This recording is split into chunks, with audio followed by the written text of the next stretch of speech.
Hello everyone, कैसे हैं दोस्तों। आप लोगों का हमारे YouTube channel yes edu world में बहुत बहुत स्वागत है। दोस्तों, आप लोगों को इस यूट्यूब चैनल पर डेली जॉब की अपडेट्स मिलती हैं और अदर एजुकेशनल इंफॉर्मेशन भी मिलती है। दोस्तों, अगर आप लोग इस चैनल पर नए हैं और चैनल को अभी तक सब्सक्राइब नहीं किया है तो दोस्तों आप लोग इस चैनल को सब्सक्राइब कर लेना। ये चैनल आप लोगों के लिए काफ़ी बेनिफिशियल रहने वाला है। दोस्तों, आज मैं 12th पास कैंडिडेट के लिए 12वीं पास अभ्यर्थियों के लिए नई वैकेंसी की इंफॉर्मेशन लेकर के आया हूं। परमानेंट गवर्नमेंट जॉब है, परमानेंट सरकारी नौकरी है। और दोस्तों, इसमें जो एग्ज़ाम है वो भी बहुत टफ नहीं है। एक एग्ज़ाम के बेसिस पर आपका सिलेक्शन होगा, सिंगल एग्ज़ाम के बेसिस पर आपका सिलेक्शन होगा। इसके अलावा इसमें क्या है, कंप्यूटर प्रोफिशिएंसी टेस्ट भी है। तो दोस्तों, वो क्वालिफाइंग इन नेचर है। एक पेपर के अलावा जो दूसरा एग्जाम है, दूसरा सिलेक्शन का प्रोसेस है, वो क्वालिफाइंग इन नेचर है। उसको ओनली आपको पास करना पड़ेगा। एक पेपर के बेस पर मेरिट बनेगी।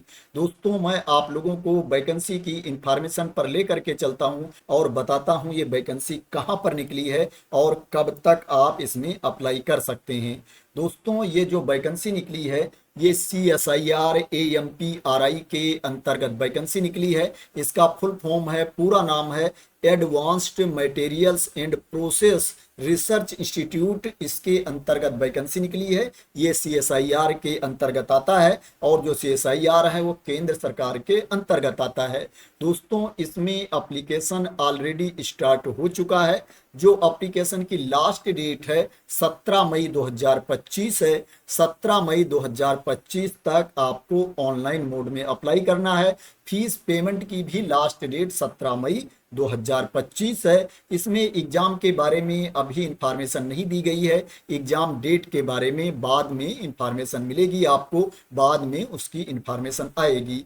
अब दोस्तों, बात करते हैं कि इसके लिए आपके पास क्वालिफिकेशन क्या होना चाहिए, क्योंकि मैंने बता दिया है कि आपको 12वीं पास होना चाहिए। इसके अलावा क्या है और कोई अदर रिक्वायरमेंट है कि नहीं है। दोस्तों, आपके पास जो क्वालिफिकेशन होना चाहिए, कोई भी 12वीं पास अभ्यर्थी या ग्रेजुएट कैंडिडेट इसमें अप्लाई कर सकते हैं। इसके साथ साथ आपको टाइपिंग भी आनी चाहिए, आपको कंप्यूटर चलाना भी आना चाहिए। आपकी जो टाइपिंग स्पीड होनी चाहिए 30 वर्ड्स पर मिनट आपकी टाइपिंग स्पीड हिंदी में होनी चाहिए और 35 वर्ड्स पर मिनट आपकी टाइपिंग स्पीड इंग्लिश में होनी चाहिए। ये जो वैकेंसी निकली है ये जनरल में भी निकली है, फाइनेंस एंड अकाउंट्स में भी निकली है, स्टोर्स एंड परचेज में भी वैकेंसी निकली है। जहां पर आप अप्लाई करना चाहते होंगे वहां पर आप अप्लाई कर सकते हैं। एज लिमिट की बात करें तो इसमें जो मिनिमम एज है 18 ईयर्स है, 18 साल है। और जो अपर एज लिमिट है 28 ईयर्स है, 28 साल तक के कैंडिडेट इसमें अप्लाई कर सकते हैं। जो आपके एज की गणना की जाएगी वो एप्लीकेशन की लास्ट डेट को की जाएगी 17 मई 2025 को आपके एज की गणना की जाएगी। जो कैंडिडेट छूट की क्राइटेरिया के अंतर्गत आते हैं, रिजर्व कैटेगरी में आते हैं, उनको अपर एज लिमिट में छूट भी मिलेगी रूल के अकॉर्डिंग। अभी मैं आपको बता दूंगा कि किसको कितनी छूट मिलेगी। अगर सैलरी की बात की जाए तो इसमें 7th CPC पे लेवल 2 के अकॉर्डिंग आपको सैलरी मिलेगी। जो इनिशियल बेसिक पे है 19,900 रुपये है। 19,900 रुपये के बेसिस पर आपकी सैलरी कैलकुलेट की जाएगी। जो लगभग आपको सैलरी मिलेगी 36,220 रुपये पर मंथ आपको सैलरी मिलेगी। 36,220 रुपीज पर मंथ आपको सैलरी मिलेगी। अब मैं आप लोगों को बता देता हूं कि एज लिमिट में किसको कितनी छूट मिलेगी। अगर आप SC कैटेगरी में आते हैं, ST कैटेगरी में आते हैं तो आपको अपर एज लिमिट में 5 साल की छूट मिलेगी। अगर आप OBC कैटेगरी के कैंडिडेट हैं तो आपको 3 साल की छूट मिलेगी। PWD कैटेगरी के कैंडिडेट को, जो अनरिजर्व कैटेगरी के हैं, उनको 10 साल की छूट मिलेगी। SC ST कैटेगरी के कैंडिडेट को 15 साल की छूट मिलेगी। OBC कैटेगरी के कैंडिडेट को 13 साल की छूट मिलेगी। अगर आप एक्स सर्विसमैन हैं तो आपको सर्विस ईयर्स प्लस 3 ईयर्स की छूट मिलेगी अपर एज लिमिट में।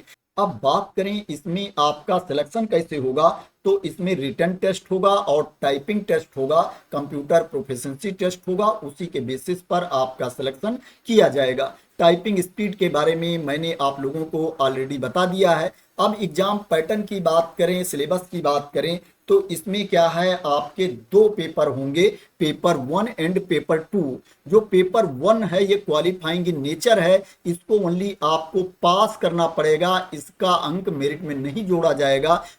जो पेपर 2 है इसी के बेस पर मेरिट बनेगी, इसलिए आपको कोशिश करनी है कि जितना अंक आप पेपर 2 में ला सकते हो उतना अंक आपको पेपर 2 में लाना है, क्योंकि एक ही पेपर के बेस पर सिलेक्शन होगा। इसके अलावा जो इसमें पेपर 1 है या टाइपिंग टेस्ट है वो क्वालिफाइंग इन नेचर है।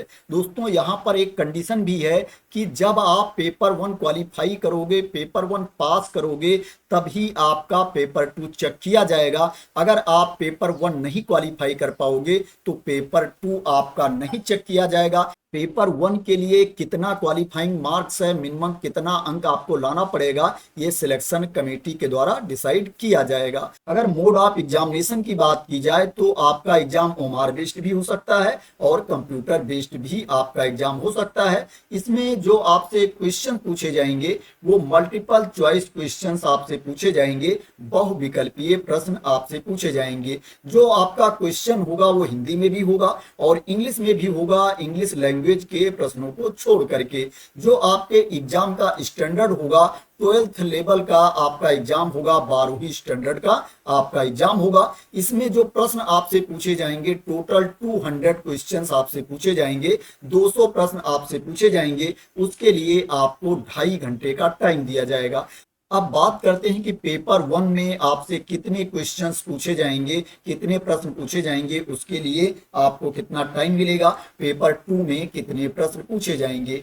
पेपर 1 की बात करें तो इसमें आपसे 100 क्वेश्चंस पूछे जाएंगे, 100 प्रश्न पूछे जाएंगे। उसके लिए आपको 200 मार्क्स मिलेगा, 200 अंक मिलेगा। जो एक प्रश्न आपका होगा वो 2 अंक का होगा, इसमें निगेटिव मार्किंग नहीं होगी। पेपर 1 के लिए आपको 90 मिनट्स का टाइम दिया जाएगा, 1.5 घंटे का टाइम दिया जाएगा।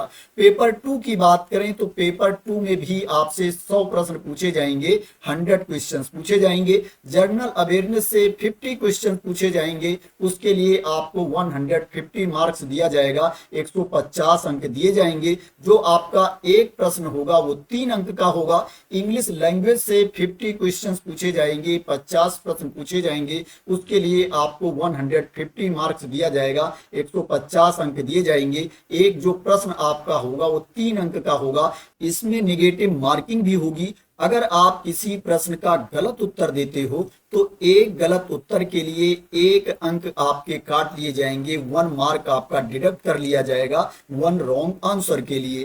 पेपर 2 के लिए आपको 1 घंटे का टाइम दिया जाएगा, 1 घंटा मिलेगा आपको पेपर 2 देने के लिए। अब बात करते हैं दोस्तों इसमें आपको फीस कितनी पे करनी पड़ेगी। दोस्तों जो कैंडिडेट अनरिजर्व कैटेगरी में आते हैं, ओबीसी एनसीएल कैटेगरी के कैंडिडेट हैं या ईडब्ल्यूएस कैटेगरी के कैंडिडेट हैं, उनको 500 रुपीज फीस पे करनी पड़ेगी, 500 रुपये फीस पे करनी पड़ेगी। इसके अलावा जो एससी कैटेगरी के कैंडिडेट हैं, एसटी कैटेगरी के कैंडिडेट हैं, पीडब्ल्यूबीडी कैटेगरी के कैंडिडेट हैं या एक्स सर्विसमैन हैं या महिला अभ्यर्थी हैं, इनको कोई फीस नहीं पे करना है, इनको फीस से छूट दी गई है। ये फ्री ऑफ कास्ट इसमें अप्लाई कर सकते हैं और जिनको फीस पे करना है उनको ऑनलाइन मोड में फीस पे करना है। दोस्तों आपको ऑनलाइन मोड में अप्लाई भी करना है। कहां पर जा करके आपको अप्लाई करना है दोस्तों, मैं आपको उस लिंक पर लेकर के चलता हूं। प्लस दोस्तों ये जो नोटिफिकेशन का लिंक है, पीडीएफ का लिंक है और जो एप्लीकेशन का लिंक है दोस्तों, इसको क्या है मैं वीडियो के नीचे डिस्क्रिप्शन में डाल दूंगा, वहां से आप इस लिंक को कॉपी कर सकते हैं और डायरेक्ट इस लिंक पर, इस पेज पर जा सकते हैं। दोस्तों ये ऑनलाइन अप्लाई करने का पेज है, इस पेज पर आपको आना है। दोस्तों जब ये पेज आप ओपन कर लेंगे तो पहले आपको रजिस्ट्रेशन करना पड़ेगा। ऊपर आप देखेंगे रजिस्ट्रेशन का ऑप्शन दिया गया है, आपको कैंडिडेट रजिस्ट्रेशन पर क्लिक कर देना है। पहले आपको रजिस्ट्रेशन कर लेना है, उसके बाद क्या है आपको लॉगिन करके अप्लाई करना है। तो दोस्तों आशा करते हैं कि आपको क्लियरिटी मिल गई होगी कि कहां पर जा करके आपको रजिस्ट्रेशन करना है। दोस्तों अगर आपको क्लियरिटी मिल गई हो और ये वीडियो आपको पसंद आई हो तो इसको लाइक कर देना, शेयर कर देना और चैनल को सब्सक्राइब करने के लिए पहले ही बोल दिया है। अगर अभी तक सब्सक्राइब ना किया हो तो सब्सक्राइब कर लेना, इसी तरह की इंपॉर्टेंट अपडेट के लिए, इंफॉर्मेशन के लिए, वैकेंसी की न्यूज के लिए। तो थैंक यू सो मच दोस्तों फॉर वॉचिंग।